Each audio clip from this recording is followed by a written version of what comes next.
And you'll call attention to Salona, right? Okay.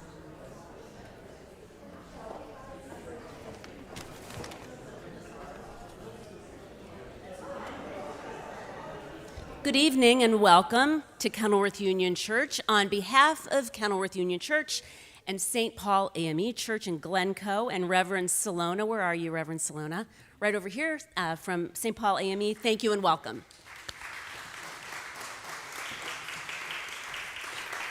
This is a big night for us, and it all started with Kim Crossgrove and Kathy Evertsberg. Where are you guys? Raise your hands, please. It was your idea to reach out to Jonathan Eig, and thank you for that. Jonathan, we're thrilled and quite privileged to have you tonight. Thank you for coming. And please join us afterwards in the Culbertson Room, which is right back here through the double doors for coffee, cookies.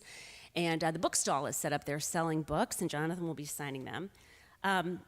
Reverend Dr. Bill Evertsberg is our senior minister at Kenilworth Union. He's been here about 10 years. Bill and Kathy came to us from Greenwich, from the First Presbyterian Church of Greenwich in Connecticut. He was educated at Calvin College and at Princeton Theological Seminary and was ordained in the Presbyterian Church.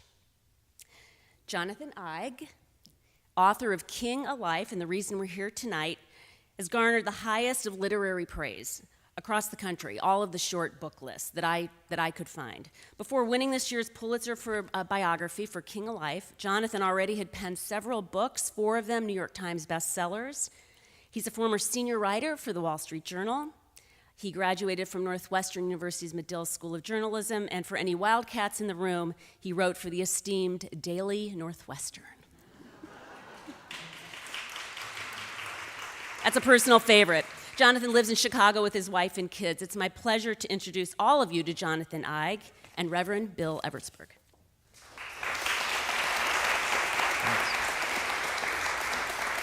Thank you, Jonathan, for being here. I rarely get to interview Pulitzer Prize winners, so this is a privilege for me. So you're from just what used to be the Tappan Zee Bridge, just over the Tappan Zee Bridge from New York. That's right, Rockland County, New York. And you were born in Brooklyn. Yep. How does a Brooklyn boy make it to Northwestern University? How did that happen? Well, it was the best journalism school in the country. So I came here as a cherub in high school to Northwestern at age 17 and fell in love with it right away. And that's the only school I applied to. I was lucky to get in early. Okay. And I think the only reason I got in was because I came as a cherub because my grades weren't very good. So I got a little lucky. Jonathan has written books about these folk. Lou Gehrig, 2005, Jackie Robinson, 2007, Al Capone, 2010, The Creators Who Reinvented Sex in 2014. That's about the invention of the birth control pill. Right. Muhammad Ali, 2017, and now King a Life, 2023. Which one is your favorite? Or is that like asking if you have a favorite child? It is a little bit like asking who's your favorite child. And clearly, my daughter Lillian is my... No, I'm just kidding. Just kidding.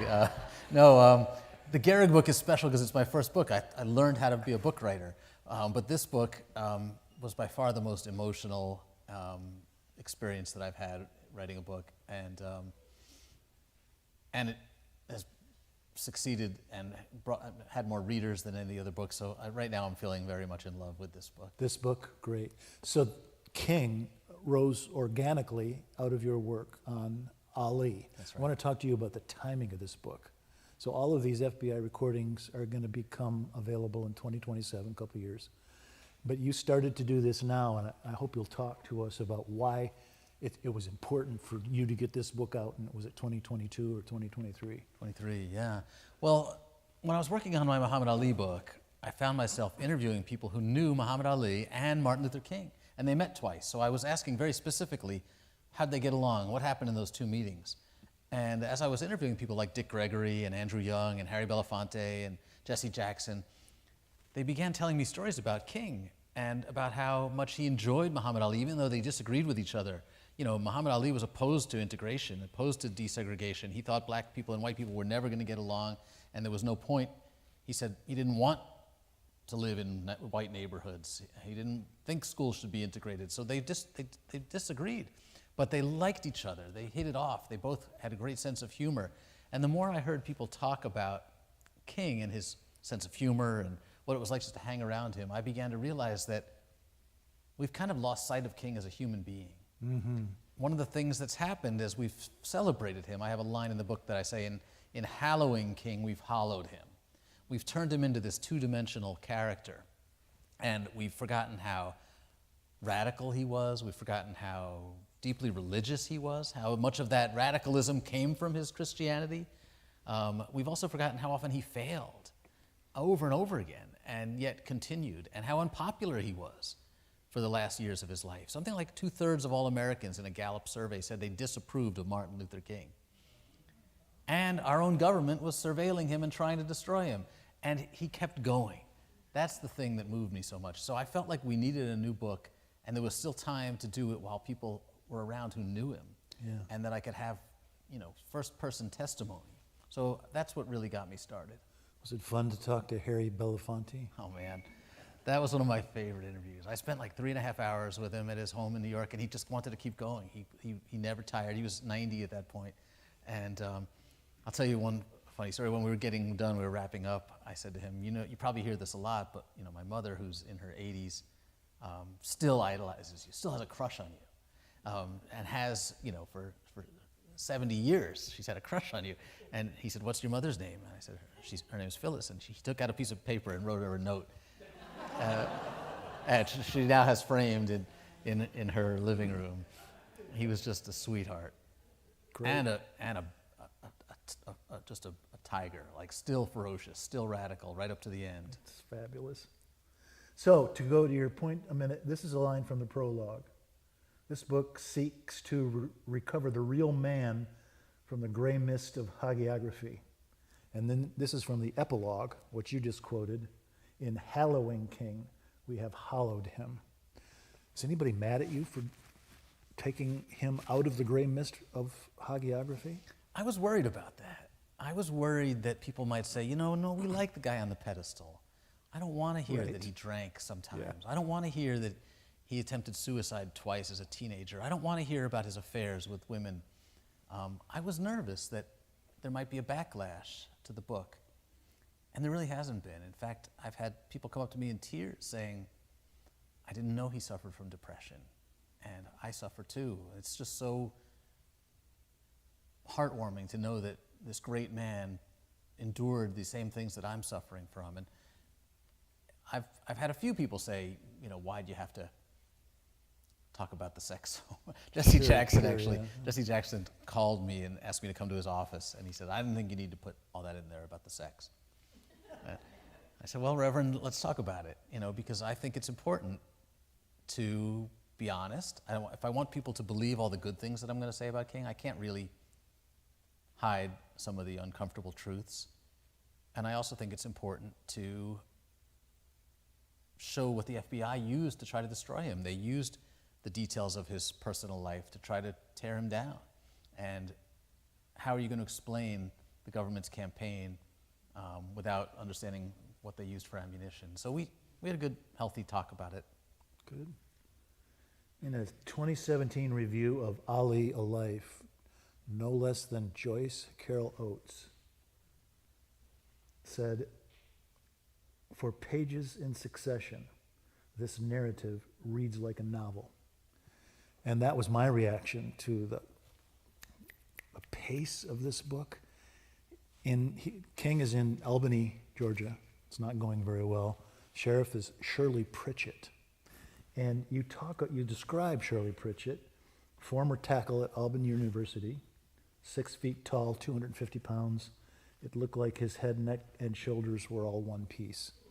And then you talk about King going one way and Chief Pritchett going the other, his black leather jacket beaded with raindrops. Now, where does that specific physical detail, how do you get this? Well, one of the things that's really important to me is that I don't make anything up. If it's in the book, I have a source for it, and that's why there's like 100 pages of endnotes. Yes. Because I want you to, I've read books where I've said, well, how does he know that the jacket was beaded with raindrops? And when I'm reading a book, if somebody says the jacket was beaded with raindrops, I'm going to flip to the back and I'm going to call BS on them if he doesn't have a source for it. So I will tell you that I have a source. Everything in here is attributable to an article that I've read or to an interview that I've done. or to a photo that I've seen. I mean, I spend thousands of hours going through archives, reading old newspaper articles, and in this case, there's pictures. There's even sometimes there's news footage of these events. So it's very important, and that's something I get from journalism school and from being a newspaper reporter for so long, is that it's hard to get people to read books these days. We're all staring at our phones. I want you to read this 600-page book. I better, keep it moving, and I better make it feel like you're reading a novel and make you really care about these characters. The same things that Joyce Carol Oates tries to do in her fiction. Yeah. I can try to do. It's nonfiction. I can't change the facts, but I can try to use some of the literary techniques that these writers who I admire use, and I try to borrow from literary techniques as much as I can to make it readable. This is an approximate anecdote to this. Martin Luther King ended up in jail in Albany in August of 1962, and Coretta took the kids to visit him. It's the first time they had to visit him in jail. Coretta wore a white pleated dress and a pearl necklace. Yoki, almost 7, wore a sunsuit. Martin, age 4, and Dexter, 18 months, wore plaid shorts and white shirts. Only Yoki cried. Same thing? You had old journalistic accounts of that? Yeah, I think that came from Coretta's book. And, you can get a lot from the people who were there, who recorded their stories. And sometimes it's tempting to view books like Coretta's book as, kind of like her embellishing the details and glamorizing things. But little details like that are beautiful nuggets that just bring the story to life. And I should point out that I've also, because it had been so long since the last book, and because I'm a journalist and I like to dig, I would find things that maybe other people hadn't discovered. And Coretta, for example, when she went to work on that book, so right after King's assassination, she began writing her memoir, and she hired a ghostwriter. So I thought, I wonder what happened to the ghostwriter. I wonder if she's still around. And she wasn't. She'd passed away, but her papers were at the University of Florida. So I went on to the University of Florida Library's website to see if she'd left any papers behind, maybe some letters from Coretta. And there was nothing in the finding aid about Coretta Scott King. So I called the librarian and I said, she worked with Coretta on Coretta's book, but I don't see anything about Coretta in the finding aid. And he said, oh, well, that's because we had to take it off the website because the family came and complained that all those papers that had to do with Coretta belonged to the family. And so we took it off the website, but they never followed up. So we've still got those files. And he said, we've got tapes. We've got the tapes that Coretta made while she was working on that book because she recorded interviews with the ghostwriter. And I said, so if I come down to Florida, can I listen to those tapes? You heard Coretta speak. Well, what he said to me was like, you don't have to come to Florida. We've digitized them. And what's your email address? And in 30 seconds, I had like 12 hours of tapes of Coretta just a few months after the assassination telling her life story. And this was stuff that no one had heard before. So that's the kind of, you can tell I get excited. That's the kind of stuff I love doing. I love digging. Think about it. Martin Luther King is one of the most famous men in American history. You might assume that a guy like me coming along with no particular expertise isn't going to find anything new, right? There are whole university departments dedicated to studying. Sure. But there was a lot of material that nobody had found before. So I got really excited about that. Well, let's talk about Coretta then. Tell me, I think I wrote you, chapter 10 is called The Dynamic Force, about Martin's courtship of Coretta. And he met Daddy King and Mama King. And that's a very difficult chapter to read because they are not very kind to her. No, they're not. And then Martin went on to have a life of great unfaithfulness to her. So tell us what Coretta meant to Dr. King's civil rights campaign and to his life. What'd you learn new about Coretta? Yeah, Coretta was so important to me, and I felt like, again, one of the reasons we need a new biography of a figure like King every so often is that we appreciate different aspects of his life, and previous biographies have really ignored Coretta, and she still hasn't received a biography of her own. Wow. So I wanted this book to be as much of a Coretta biography as I could squeeze in there without like making you feel like I lost track of who's on the cover of the book. But Coretta is such an important figure, and the fact that their marriage is flawed is not, does not take away from what she meant to him. And when you mentioned the courtship, when they began courting, King always dated a lot of women at the same time. I got to know one of his closest friends, June Dobbs Butts, who knew him from childhood, knew him from like age 12.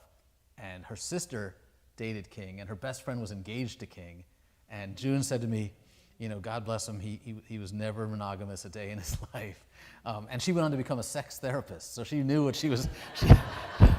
June had a lot to say.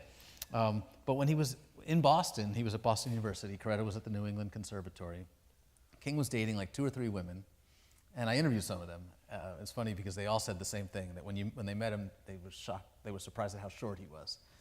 Right. Yeah. He was my height, actually. He was 5'7", but that he was incredibly charming. And when he got Coretta's phone number, he called her and said, on the phone, like, I think you're the one I've been looking for. And her response was, we haven't even met yet. You're just, you're full of it. And he said, no, I really know what I'm doing. And they met for a date like the next day. And on the date, he said, you're everything I've been looking for. And I think he meant it. Because he dated plenty of smart, beautiful women before, but Coretta was different because she was an activist. And he had never met anyone like that. She'd been to Antioch College, this integrated school, and she'd been involved in all these protests on campus. She'd been to the Progressive Party National Convention. Like, she had a resume, and he didn't. He hadn't done anything yet. And she was the one saying to him, okay, if you have all these plans, how are you gonna do it? And she started recommending books for him to read. And really, all through their marriage, she is a guiding force. She's not just the woman staying home, taking care of the kids. She is doing that because Martin won't let her come out on the trail, and she wants to do more, and he's telling her, you're the woman, your job is to stay home, and she's arguing with him. She's saying, I feel a calling from God too, same as you. I need to be out there doing more, and he's rejecting that plea. And yet she does not give up. She's the one who says, when he wins a Nobel Prize, we have to get more involved on the international scene now. We have to speak out on apartheid. We have to speak out on war. She's pushing him every step of the way. She's pictures in this book. She's drop dead gorgeous. She's so smart. She's a musician, Yeah. and really, she was a leader in the civil rights crusade that Martin hadn't been yet till the crusade in Montgomery, right? It feels in your book as if she's fundamental to what he was able to accomplish I think it's in absolutely American true. scival rights. Yeah. There's an interview late in King's life where a TV reporter says, he's kind of like in this obnoxious mansplaining kind of a way, like joking, I guess you've taught your wife a lot about the civil rights movement, haven't you, Dr. King? And Dr. King, to his credit, says, no, I think she's taught me more. So let's keep on that theme then. Back to this issue about the difference between hagiography and biography. Would you like to talk to us about Dorothy Cotton? Yeah, that was another difficult subject. You're a tough interviewer. So everybody knew that Dr. King had a long-running mistress, and it was Dorothy Cotton, who was very active in the social movement, in the civil rights movement. She was one of the leading women. Did not really rise too high in the SCLC because the men running the organization were all Baptist preachers, and back then there was a lot of prejudice about the role. Women were expected to play these supporting roles, and they were okay to do the educational work, okay to do the grassroots work, but they were not chosen for positions of leadership. Dorothy Cotton rose about as high as any of the women in the movement, and King loved her and often would go to her house first when he came home off the road. She did not want to be identified as King's mistress. She wanted to be respected for her own contributions to the movement, so she would never talk about it. And when she passed away, only then did people in the movement like Andrew Young and others begin to acknowledge that, yes, Dorothy Cotton had been a great love of King's life. And so this is the first book that also that reckons with that. And I thought, again, it was important to be honest. And some of Dorothy's friends and some of the people in the movement talked about it with me. The FBI reports that a group of men, probably preachers, were assaulting a woman in a hotel room, and Martin Luther King was encouraging them in what they were doing to her. What do you think about the veracity of that report? And maybe tell us in general about the FBI's surveillance. Yeah, it's very important to put this in context, and I'm glad you asked. But this is one of the great dilemmas for me, whether to even mention that in my book. Because here's what we know. The FBI begins surveilling King because they think he's connected to Communist Party members, American communists. And they get approval from Robert F. Kennedy to begin tapping phones of some of his associates. Once they listen to these calls for a little while, it becomes clear that he's not remotely interested in communism, and they ought to shut down the surveillance at that point. There's no reason for it to continue. But what happens is that they've heard him by now on the phone with women. And they figure, well, that's something we can use against him if we need to. So the wiretaps are reauthorized, and in fact, they're expanded. Why are they expanded? And when are they expanded? This is really important. And it was one of the things that made me most angry in researching this book. On August 28, 1963, King gives the greatest speech of his life, I Have a Dream. 200,000 people in front of the Lincoln Memorial, millions of people watching on TV, and there's this great moment of hope in this country. Everybody, even the mainstream press, even white reporters are saying this country might be turning a corner. We might be ready to put the sin of racism behind us. We might be ready to be brothers and sisters. King is showing us the way. Let's follow him. And the next day, William Sullivan of the FBI sends a memo to J. Edgar Hoover saying, given King's speech, we must now rank him, if we have not already done so, as the most dangerous man in America when it comes to race. So why? Why is it dangerous? I think it's dangerous because it's challenging the status quo. Sure. That he might reimagine America. He might force the people who've been hoarding this power to give up some of it. And they can't stand that thought. That's why King's a danger. And that's when they begin surveilling not just King's associates, but King's home, his office, and his hotel rooms. So when we see a memo, to answer your question, that says that there may have been a sexual assault in a hotel room, and that King, there's a handwritten note in the margins of a memo saying King was listening and encouraging this. How much credibility should we give that when we know the FBI is trying to destroy him? The FBI takes these hotel room tapes and sends them to King's office with a note that claims to be written by a black man saying, you're going to be exposed for the fraud that you are. Yeah, right. And the only way out for you is suicide. That's what the FBI is doing. So how much credibility should we give to a handwritten note in the margins of a memo when we know that the FBI agents are just trying to please their boss, J. Edgar Hoover? I actually interviewed people. So I was debating, do I even put that in the book? I think it's such tainted evidence. It's just hearsay. We don't have a tape.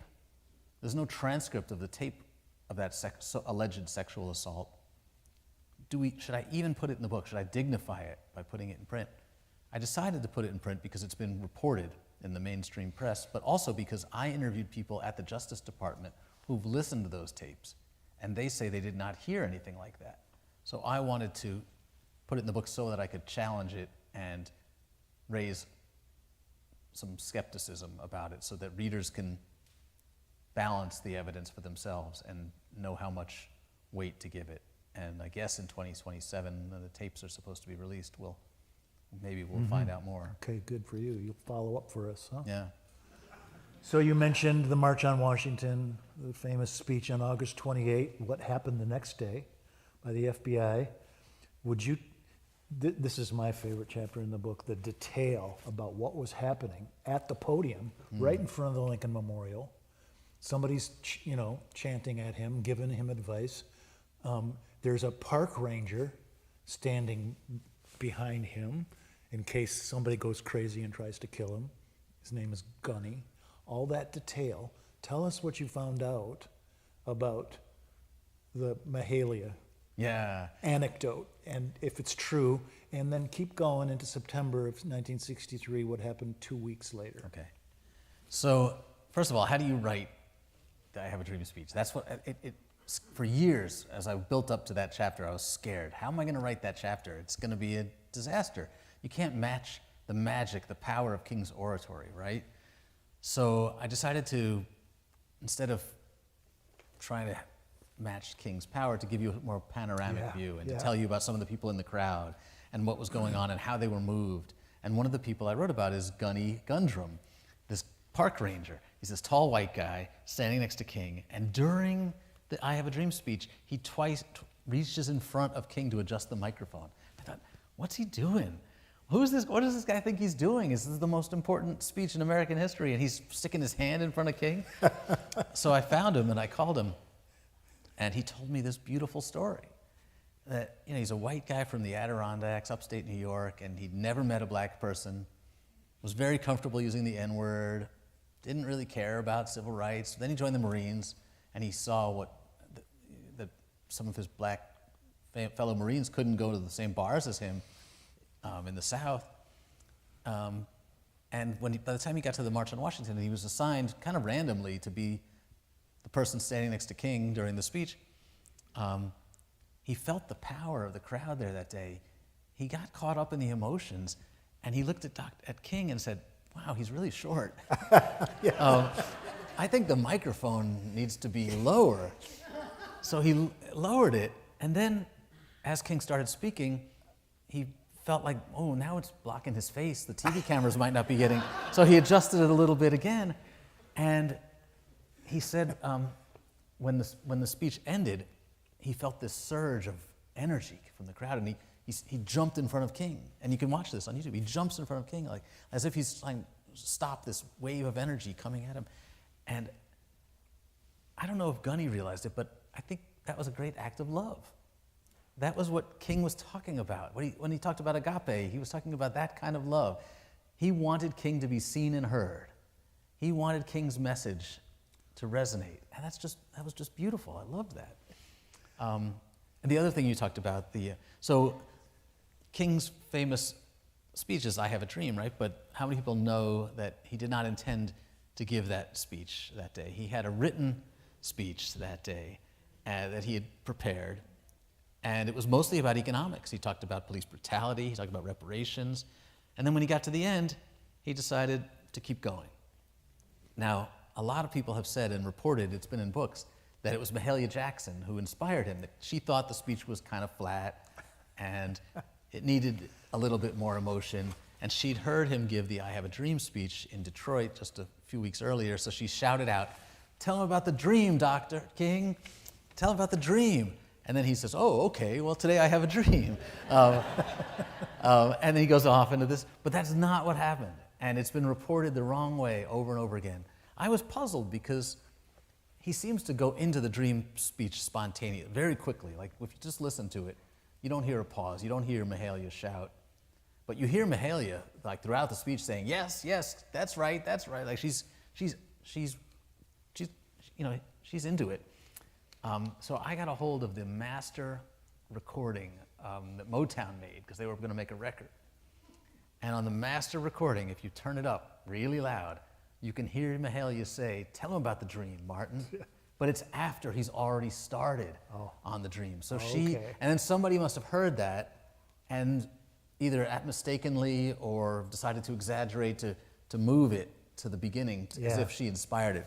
But she did not inspire it. He just decided, my speech is over.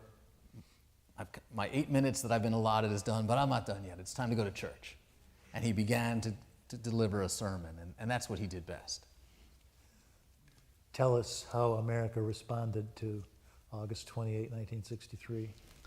Well, as I said, a lot of people were inspired. I interviewed people who decided to integrate their factories after that speech. Right, yes. Yeah. I told the story of a man a white man who was married to a black woman, but he didn't want his office workers to know. Right. So he didn't wear a wedding ring, and he didn't put her picture on his desk. But on August 29th, he came in with a wedding ring, and he put his wife's picture. It was time. It was a new day was dawning. But not everybody was ready for that new day. And I mentioned already the FBI's reaction. And then, of course, 2 weeks later, the 16th Street Baptist Church in Birmingham was bombed, and 4 little children were killed while they were attending Sunday school. And that was done by men who said later that they were reacting to King's vision for America, and they weren't ready for that, and they were going to fight it violently with terrorism. Yeah. And those girls were victims of the cause. Feels like there was a backlash to America having a black president from 2008 to 2017. Yeah, there's been a backlash every time we've made racial progress in this country. And you see it over and over again, repeatedly in King's days. You certainly see it after the freeing of enslaved people. You see it, as you said, after we have our first black president. There's a backlash every time. Yeah. Thank you for painting that story so beautifully about what was going on at the podium, at the microphone on August 28. I'm a Presbyterian preacher. One of the things I love about the book is you realized instinctively, and you pound this home, that Martin Luther King's racial philosophy arose out of his theology, that his theological education, his personal faith, you called it resilience, his spiritual relationship with God laid the foundation of his civil rights work. And you put it like this: on Sundays, Dr. King went to black churches and preached to worshipers for whom, love this line, for whom Moses was as real and relevant as Abraham Lincoln.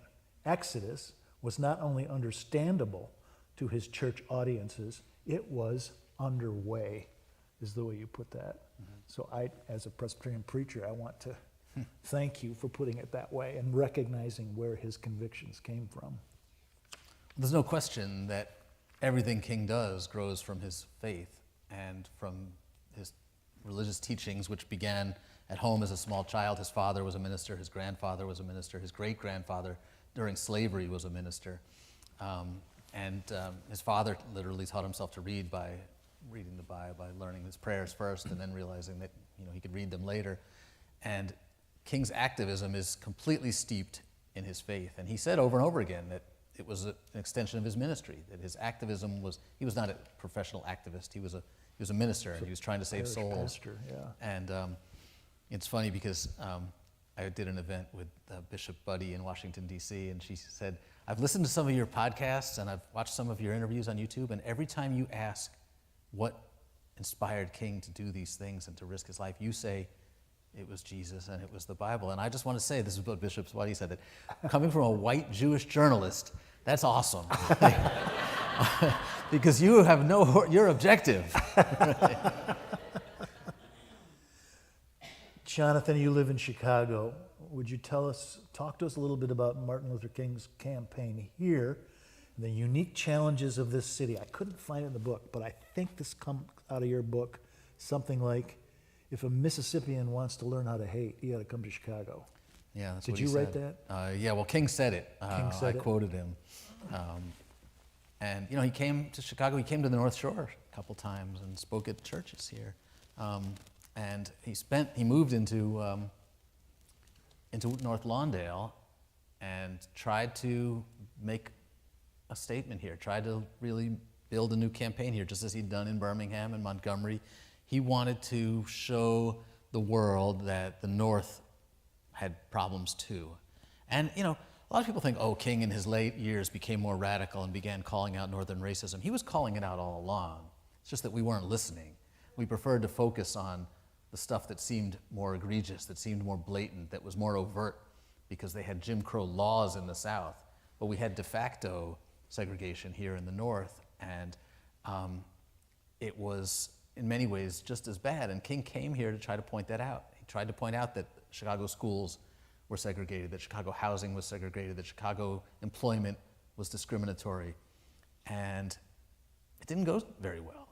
He had a hard time getting the media to give him this kind of coverage. Once again, like the white northern media was very happy to go down to Birmingham and Selma and write about the problems there, but when they had to write in their own backyard and they had to get the backlash from Mayor Daley for whatever they wrote about, it became a little bit dicier. So he led these protests here. He led rent strikes. They were going to refuse to pay rent to slumlords who weren't giving their tenants livable conditions. And he had a really hard time. You know, he had rocks thrown at him on the west side in Marquette Park, and that's when he said that the people of Chicago would teach Southerners a thing or two about hating. And Mayor Daley, kind of talked to him and made promises, and then as soon as King left town, abandoned those promises. And people say that King was defeated in Chicago, that the mayor got the best of him. I think Chicago failed. I don't think King failed. Yeah. I think Well said. King presented us with a blueprint for how we might improve the city and end some of our segregation, and we ignored that blueprint, and we're still living with the consequences. Yes, yes. So, President Johnson had many character flaws, Vietnam, made many mistakes, but I've always admired his presidency. He has these spectacular victories during his presidency, and essentially one term. Yeah. But your book made me question my admiration for LBJ. Am I right about that? Tell us what you think about LBJ. I agree with you that he's an incredibly important president, and that he accomplished a huge amount in terms of fighting poverty, fighting hunger, ending some of the discriminatory practices and discriminatory laws. The Civil Rights Act and the Voting Rights Act are two of the most important pieces of legislation ever passed in American history, with really important concrete results, some of which are being attacked today. But nevertheless, Johnson deserves a lot of credit for that. And I would say that the relationship he had with Martin Luther King was essential to those victories. And it's one of the greatest relationships we've ever seen between a president and an activist. And yet, Johnson is doing things behind King's back. And it's, he's encouraging J. Edgar Hoover to release these tapes to the media. He's gossiping about King with members of Congress, talking about his personal life, and they're conspiring to try to limit the effectiveness of the civil rights movement. At the same time, he's passing these important pieces of civil rights legislation. So it's complicated. And then when Johnson becomes enmeshed in this nightmare of the Vietnam War, and King begins to criticize the war, Johnson takes this personally and sees King as a foe. And the relationship is now, shattered beyond repair. It's a shame because, as I said, they did incredibly important and effective work together. Yeah. Was it the speech at Riverside? That's 1967, right? Yeah. Was that nailed the coffin shut Absolutely. on what was going on between King and Johnson? Yeah. On April 4th, 1967, he gives what I consider his greatest speech because it summarizes his theology, summarizes his identity, and why he believes that he can't seek an end to the violence in Los Angeles or Detroit without pointing out that the greatest purveyor of violence on earth is the United States government in Vietnam. And that he can't be true to his religious ideals without pointing out that war not only takes lives but rots our souls. Yeah. And causes us to invest in military spending when we could be investing in feeding hungry children. And that he would be a hypocrite if he didn't stand up for what he believed in. And he knows that it would be useful and that his friends and advisors are telling him that it's going to hurt him politically, but he's not trying to do the politically expedient thing. He's trying to do the moral thing. And this speech, which I consider his crowning achievement, is just blasted in the press. Yeah. The New York Times, the Washington Post, they all say, King doesn't know what he's talking about. Yeah. He's in over his head. Yeah. He doesn't understand international affairs. He should stick to voting rights. And it absolutely, kills any hope of, a continuing relationship with LBJ. I stole this question from another of your interviews. What would America look like if Martin Luther King had not been assassinated? Wow, that's a great question. We can't say, really. I will say that he would have continued, just as I mentioned, Harry Belafonte never stopped being an activist and never stopped being a radical. I think King would have continued, even though he seemed to be running out of gas, he seemed to be depressed. I don't think he would have ever quit. Would he have become an elder statesman? Would he have run for president? We just don't know. But what we do know is that when King was assassinated and the country went up in flames, literally, we had a choice as a country in how we responded to that. And we could have responded by saying, we are going to commit to delivering King's ideals, and we are going to commit to the path that he was trying to show us. In the last months of his life, he was planning the Poor People's Campaign, which was meant to expand from civil rights to human rights, and was going to talk about changing the fundamentals of capitalism and making it more equitable, guaranteed jobs, guaranteed income, child care. We could have responded to his assassination by saying, let's make King's vision our vision. But we didn't, and we mostly responded with police force and arrests and the growth of the prison industrial complex. And that's a choice America made at that time. So I don't know what we'd look like today if King lived. Did the martyrdom contribute to his post-mortem reputation? Yeah, I mean, some of his friends... Did it raise him up to a status that... Yeah, some of his friends felt like he was losing hope and that he was losing interest, and people weren't listening to him anymore, and he might not have been as effective as if he'd lived on. And then as a martyr, he becomes something very different. And in some ways, having him as a hero and as a national holiday is a beautiful thing. Yeah, we need to celebrate people of faith. We need to celebrate black heroes because we've never had a national holiday or national monument for a person of color before. But at the same time, and this is something Belafonte and others said, is that creating a national holiday for him in some ways allowed us to embrace just the parts of King's story that make us comfortable. And King was great at making us uncomfortable.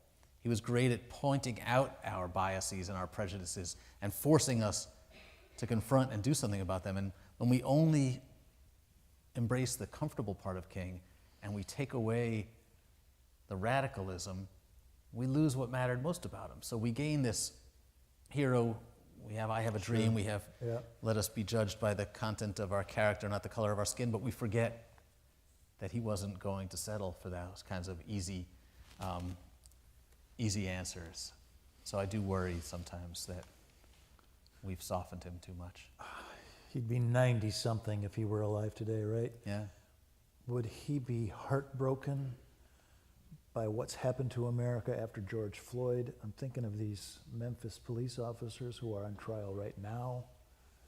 This continuing rivenness between the races in America. Would he be crushed by all that, do you think? Unfair question, I know, but... Yeah, all I can say when people ask me what King would say or what he would think is to look at what he did say and what he did think. And he was calling out these problems in his lifetime. The final sermon that he was preparing to give on a Sunday, if he'd lived another week, was called America May Go to Hell. He saw a dark future. He was worried that the dream that he talked about on August 28, 1963 was already turning into a nightmare. And I think it's clear that he'd be horrified by the ongoing things like police brutality and the rising hate crimes. And certainly the fact that we're still living in this terribly divided, segregated country where some people feel threatened by the suggestion that black history should even be taught in schools. So I think, he laid it out for us. I think we know what he would say today. Okay. So if my questions have not given you an opportunity to tell this group what you want to talk about Dr. King and the process of writing this book and the reaction to your book since, would you tell us now? And then I'm going to turn it over to the group to ask some more questions. No, well, I appreciate it. This is a great conversation, and your questions are wonderful. I've been really moved by the response to this book. You know, you spend 5 or 6 years on a book, and you're all alone, and maybe you're telling a couple of your friends about the journey, and your wife and kids are tired of hearing about it. And then you put it out in the world, and you don't know. You don't know if people are going to dig it, if they're going to respond to it emotionally. And very often, you know, with my other books, I felt like I was happy, but you don't get the outpouring of emotions that you imagine it might stir. And this book has been different. It's been the most rewarding experience of my life because I've had the most rewarding professional experience of my life, I should say, because people have been moved to tears, and I've been invited to speak in churches. I've spoke to the entire student body at Morehouse, King's alma mater, and people come up to me saying, even at Morehouse, saying, I didn't know that he struggled as a student. I didn't know that he had, you know, that he struggled with anxiety and depression. You know, I feel like I understand him so much better now. And for me to play some small part in helping people connect with this great man, with a moral leader, I mean, that's just the greatest honor. I mean, you could put that little, this one doesn't have the Pulitzer sticker on there, but having a Pulitzer sticker on the book is really nice. But I feel like none of that really matters. The great privilege and honor is that I've helped people connect with King again. That's just mind-boggling to me. So even when you talked about Jackie Robinson and Muhammad Ali, those were not quite as transcendent experiences as this book. No, I love those guys, and they made a huge impact on America, but King is at a different level. I mean, King is the guy, if you walk into some people's homes even today, there's Jesus and there's Martin Luther King on the wall. Yes. And that is powerful. Yeah. And what I learned is that if we listen to him again, if we listen to his words, he still has that power to inspire us. We just sometimes forget to listen. Thank you. Julie, do we have some roving mics that people can use, right? Anybody would like to ask Dr. Ike? I asked Jonathan on the way in. After I read this book, I so desperately wanted to call him Dr. Ike. He has a bachelor's degree from Northwestern, as you heard, 1986. And I asked him, I said, why haven't these universities given you any honorary doctorates so I can call you doctor? You could call me doctor if you Okay. want. I get a kick out of it, but no, I'm...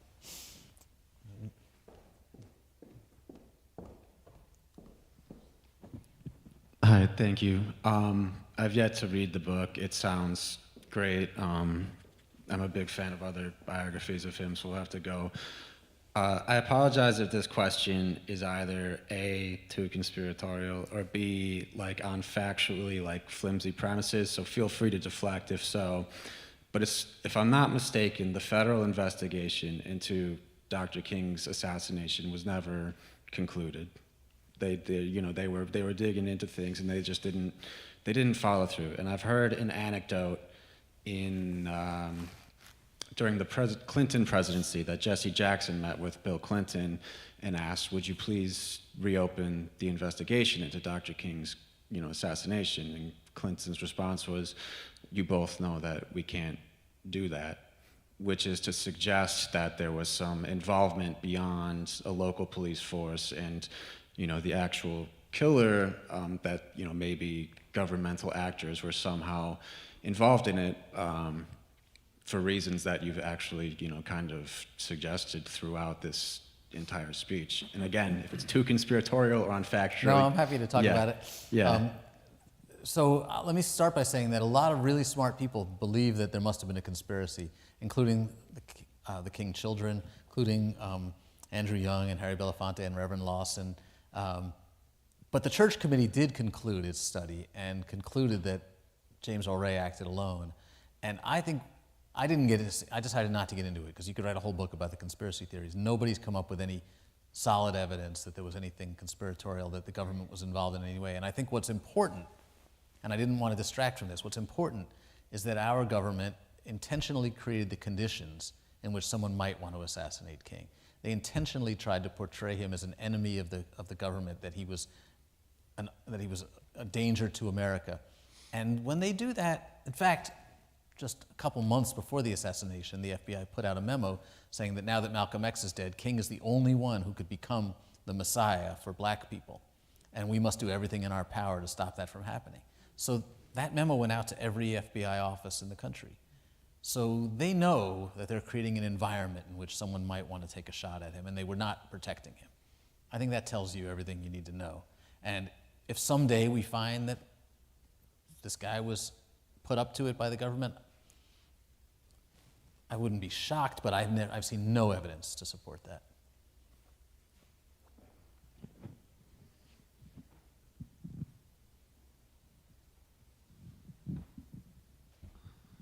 Thank you for humanizing him so much. Talk to me a little bit about the family dynamics between his father and mother, and the fact that even though you talk about his depression, when he thought he had hurt his grandmother, he jumped off, and then when he heard his grandmother had died, he jumped off. I'm just curious. And his father was very strict, and so the role that if you can just talk a little bit more about it. Thank you. ML, as everybody called him as a child, was a very sensitive kid, and his father was really tough and sometimes physically violent. Would spank the children, and sometimes would have the children spank each other in the front yard so the neighbors could see. And little Mike, as they called him, really struggled with this, and he was very sensitive. And as you pointed out, when the first time he and his brother were playing around in the house and they bumped into their grandmother and knocked her down, and they thought she'd died because she was knocked out. He went to the second floor and jumped out of a window, and clearly trying to harm himself. And then when she died, an unrelated incident, months later, he wasn't supposed to be out. He snuck out of the house to go to a parade, and he felt so guilty that he wasn't home when his grandmother died that he again attempted suicide. And I think all his life he struggled with his father in particular. His father was domineering. He had a very hard time standing up to his father. Everybody had a hard time standing up to Daddy King, except for Coretta. Coretta would give him a piece of her mind. But I think really it's fascinating. Martin Luther King is somebody who hates conflict, hates confrontation, our greatest protest leader, because he's always been afraid of standing up to his father. And you see it over and over again. He's afraid of telling LBJ, like, get your boy J. Edgar Hoover off my back. He's afraid of standing up even to other black leaders like Roy Wilkins. He's always looking for a way to navigate around conflict, and I think that comes from his difficult relationship with his father.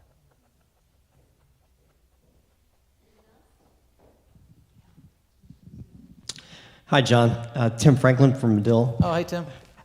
So while he's not a doctor, the same week that he won the Pulitzer Prize, he was inducted in the Medill Hall of Fame. That's true. So we're very happy about that.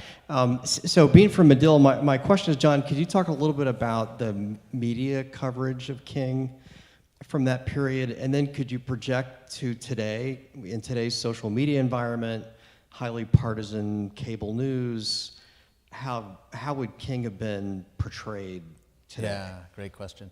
So one of the reasons King is so successful, he's 26 years old when he becomes the leader of the Montgomery bus boycott. And part of the reason he's able to become this national world figure is because the white northern media falls in love with him. And they see this as this David and Goliath story. And he's educated, so they're fascinated. He's a Southerner, but he's been educated in the North. He can quote the philosophers, and he's, just a man of the people. They love it, and he's got this really rare ability to speak to the Northerners and Southerners. He's great on TV. He can speak to black and white. So he's a media star, and that's really important. And you don't get the success of the civil rights movement without the northern media shining a light on what's happening in Birmingham and Montgomery and Selma. At the same time, as I said, when he goes north, they're not as interested in the story. And it's interesting, too, that a lot of the northern reporters, a lot of the big media reporters sort of pat themselves on the back. Well, they didn't write about King's sex life, even though the FBI was leaking the story to them.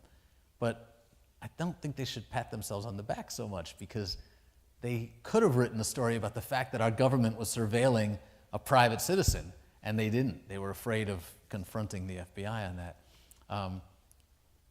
How he would handle today's media environment, who knows? Like, I think it's so hard for anyone. Look around, like there are great leaders following in the Kingian path today, but nobody commands the kind of market share, the kind of audience that he did, because we're all just listening to the news sources we want to listen to. You know, if I'm a conservative, I'm listening to this station or that station. If I'm a liberal, I'm listening to this station or that station. So you don't have to hear voices that challenge you anymore, that force you out of your comfort zone. And I think, you know, King might have a great Twitter game, but it wouldn't resonate the way the media coverage did then. So I think that's one reason why we don't have leaders who inspire mass movements anymore, except maybe, you know, Taylor Swift.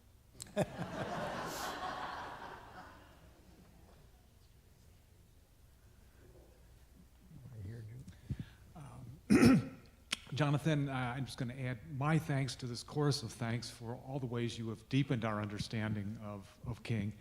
And one of the things that stood out for me early in my reading of your book was something that I found just so heroic, courageous, and strong that continued from his very earliest days until the very end, and that is nonviolence. And that was, what I found fascinating was that he was moved first by reading Henry David Thoreau. I think it was at COSIA or at BU, and he was just developing his view of activism, and that he looked back to the 1840s with Henry David Thoreau and just imbibed that and turned it into something else for the 20th century, and he was steadfast all the way through. I mean, people tried to, you don't need this anymore. So could you speak to that a little bit more? Yeah, thanks. That's a great question. And of course, you know, it begins with the Bible, but then when he comes to college and begins reading Thoreau and others, he deepens his interest in nonviolence, and then of course studies Gandhi. And Howard Thurman, who had met with Gandhi, told King that Gandhi said that it may be the American Negro who realizes the true power of nonviolence to change the world.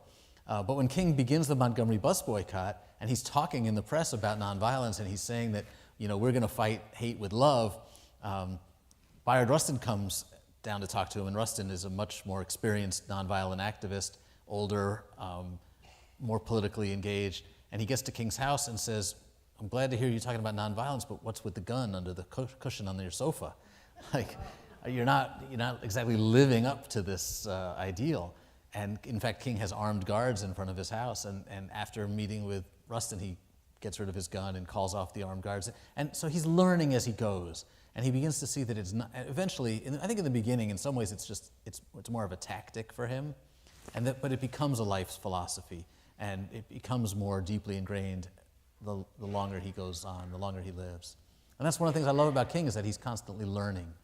He's learning from his failures. He's learning from activists who challenge him. You know, when Stokely Carmichael says to King, you know, try this black power thing is really good. You should use it. You know, King says, no, black power sounds violent. I'm not going to use it. I'm not going to say that.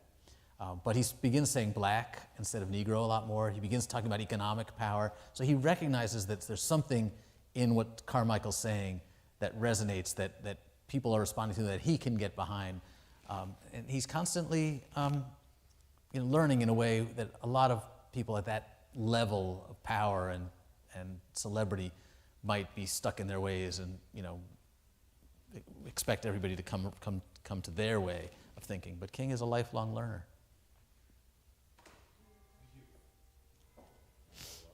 Somebody in the back? Anybody else have a question? Okay, one more. We have time for one more. Sure. This one is not conspiratorial and about Winnetka. So yeah, he did say that some of the most vicious racism was in Chicago. But there was the meeting on the village lawn where there were 20,000 people, and by all accounts it was very peaceful, if I'm not mistaken. And I read something quoting John Lewis afterwards that said actually some of the most generous funding we received at the Student Nonviolent SNCC Coordinating Committee, some of the most generous funding came from Kenilworth, Glencoe, and Winnetka, which I've always held very dear upon learning about it. And I'm wondering if anything in your research into that episode yielded any interesting relationships between the other S, Dr. King's organization, and the North Shore. Yeah, I know King came because it was fertile for fundraising, and he did this, wherever he traveled. He was looking for allies, and he found a lot of allies. And the northern supporters of the movement were critical. And in fact, a lot of people came down, including ministers, came down to support him in times of need. When Selma was failing, people from the north, including a lot of ministers, rabbis, came down and marched alongside King. So that support was critically important to him. And I think that he was very outspoken about that, about how much he valued the support that he got from the North. And of course, some of that faded when he began talking about Northern segregation, and then some of it faded when he began speaking out on Vietnam. And ironically, a lot of the young protesters that he inspired began shifting their attention. They wanted to focus their protests on Vietnam, which meant that they weren't helping out as much in the South. But I think King came here and felt really loved by and supported by the community, as he did in many places in the North. Jonathan, thank you. Thank you very much for your time, and Bill also. We invite all of you to join us for cookies and coffee, please, through those double doors. Jonathan will be signing copies, courtesy of the book stall, and we welcome you to Kenilworth Union. Please join us. Thanks. Thank you. That was great.